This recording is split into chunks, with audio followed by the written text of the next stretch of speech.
তো hello guys, তো আজকে চলে এসেছি আমরা একটা মেলায়, যেটা কাটোয়ার পানুহাটে আমরিমায় আশ্রমে মেলাটি হয়ে থাকে। তো গাইস দেখতে পাচ্ছ প্রচুর ভিড় রয়েছে, আর এখানে দিচ্ছে হচ্ছে ভোগের প্রসাদ।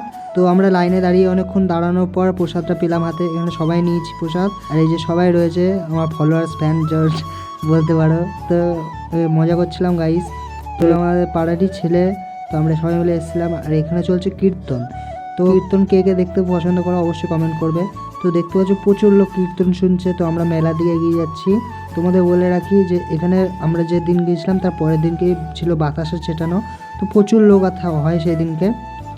তো মেলায় আজকে অতটাও ভিড়ও হয়নি। তো পরের দিনকে হয়েছিল প্রচুর ভিড়, তো আমি ভিডিও করিনি সেদিনকে। তো যেটুকুনি করতে পেরেছিলাম আজকে দিচ্ছি, শেয়ার করছি। আজকে অতটাও ভিড় হয়নি, কিন্তু দেখতে পাচ্ছ এখানে মেলায় কত কিছু রয়েছে। তো এখান থেকে তোমরা মানে কোথা থেকে দেখছো অবশ্যই কমেন্ট করে বলবে। আর তোমরা এই মেলাটায় এসছো কোনো দিন, তো ওইটাও কমেন্ট করবে। তো দেখতে পাচ্ছ এখানে মেলায় প্রচুর জিনিস রয়েছে, আর আজকে অতটা ভিড় নাই। তো এখানে চলে এসেছি সংসারী দোকান। তো আমরা বলে এমনি ইয়ার্কি মেরে বলছিলাম সংসারী দোকান। তো এখানে আমার ভাগ্নে রয়েছে আর একটা মামা রয়েছে।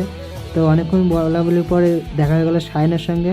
তো সায়নের সঙ্গে একটু ভিডিও করে নিলাম।